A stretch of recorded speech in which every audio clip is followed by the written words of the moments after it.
Crimson Desert is not an RPG, and frankly, that is okay. I think we all needed this kind of breath of fresh air when it comes to gaming, because we've had a bunch of crazy great RPGs. We've had the Assassin's Creed series, we've had Skyrim, Oblivion, we've had Elden Ring. I mean, we've had a lot of very, very good games. But the thing is, Crimson Desert is just not an RPG. It was said so by the publishers themselves. I mean, if you can't take their word for it, whose can you take? The thing is, the game is releasing in about a week, and I am very excited to start playing the game because of the fact that it's not an RPG. This game mixes mechanics from different styles of games, and I think a lot of the people that's gonna play the game is not gonna actually enjoy it as much as they think they will, as much as the hype suggests that they will. But I think there's gonna be a massive audience that's just gonna value the actual breath of fresh air that this game brings to the table. First of all, you don't have a linear progression system like in most games, like in Elden Ring or games like that. You don't have a leveling system, actually, is the right way to say. This game kind of congratulates you, kind of promotes you, kind of pushes you to find new items, new equipment that is going to be the way that you level up. Like, it has a skill tree. Of course it does have a skill tree, but most of the power-ups, the physical power-ups, the better weapons, better armor, stuff like that is going to come from having better weapons and better armor, and you're going to get that by just exploring the insanely detailed and massive world that this game brings to the table.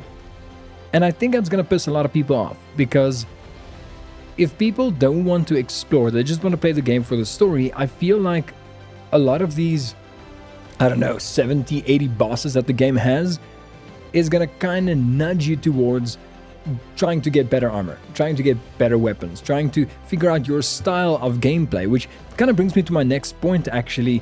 The gameplay itself, the fighting itself, it is not going to be like God of War. It's not going to be like Assassin's Creed. It's not going to be like Skyrim or any of these types of games. It is going to be a very complicated, almost sim-like gameplay style that kind of forces you to learn different things, to have different mechanics. And I think it is made that way because it wants to give everybody the ability kind of to play as you would want to play the game. Like, if you just want to play with swords and shields, then you're going to have a very specific playstyle. Or if you, for example, want to be like a wrestler or have hand-to-hand combat and kind of focus on that, you're going to have a specific playstyle. And I think all the shortcuts and layouts of the keyboard and your controller, whatever you're going to use to play the game, is going to have different functionalities and different combos and different stuff that you can learn for those different fighting styles. And I think, I predict is the more accurate word, that most of the boss battles are going to have you use a fundamental group of things. Yes, you're going to have to learn specific things. I saw in one of the videos that I watched about it, you're going to have to like use telekinesis type powers to lift things up and stuff like that. But also, it's going to give you the creative freedom to almost create how you want to play the game and how you want to play the character. Like, most of the fundamentals is going to be, well, that fundamentals of the game itself, but a lot of the fighting things are going to be left up to you as the player, as the, person who wants to enjoy a specific type of playstyle and gameplay style. With that being said, though, when it comes to becoming stronger, when it comes to kind of going into the direction that you want to go to when it comes to the combat of the game, I feel, and I'm kind of scared about this because I don't necessarily like that most of the time, but I feel like it's going to become a very repetitive type of gameplay, or maybe even a very dragged out kind of, it takes its time type of gameplay when it comes to that, because you're going to have to search far and wide to like get things that is going to make you better at what you want to do in the game. And that's why I feel like a lot of people aren't necessarily going to enjoy the game as much as they want to, because, see, the thing is, Crimson Desert has a lot of hype. It has a tremendous amount of hype. But that is kind of also the bad thing about the game, like the downfall of what a lot of people is going to expect. Because it has that much hype, that means that a lot of people are going to have extremely high expectations of the game, but that expectation is going to be tied to what that person, that consumer, that player want to have out of the game. And if somebody expects just straightforward linear gameplay style like Skyrim, for example, or maybe an Assassin's Creed, that's not necessarily going to be the case in most cases, right? You're going to have the normal enemies of the game, just the normal like, soldiers or whatever, right? Most of them are probably going to be dead within, I don't know, seconds. You're going to kind of just mash through a lot of them, but then you have the boss fight is going to be a little bit different. But because it is going to be a situation where you're already physically very powerful, probably.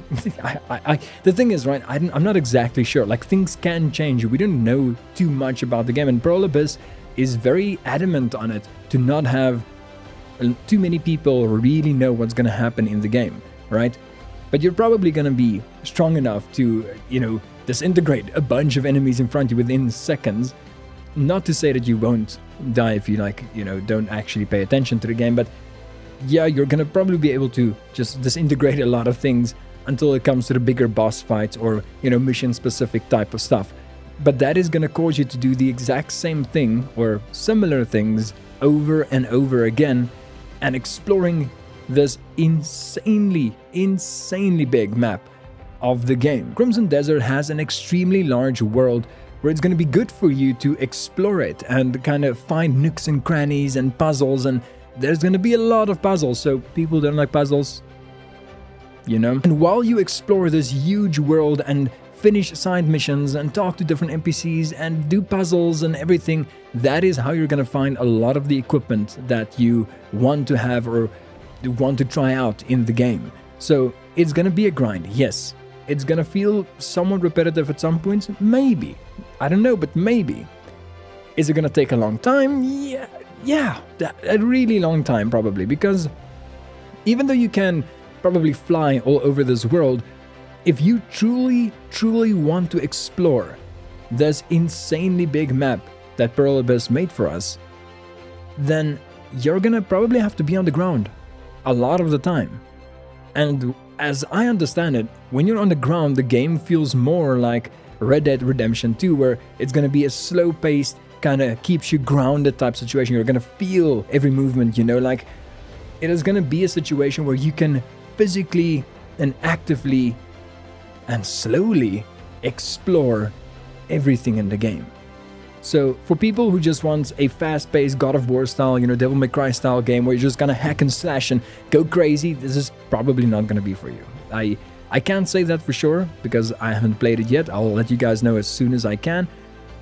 But it's probably not going to be for you. If somebody wants to play a game to just focus on a good story, good lore, then yeah, you might enjoy the game. If you want to play a game where it kind of gives you that immersion that you've always wanted out of a game, to kind of live in that world, like in a living, breathing world, then yes, you might enjoy a game like this.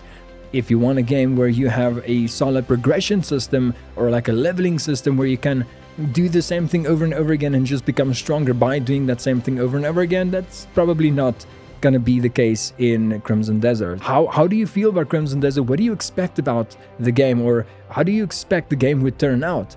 Let me know in the comment section down below. Subscribe if you like these types of videos, and with that being said, I'll see you in the next one.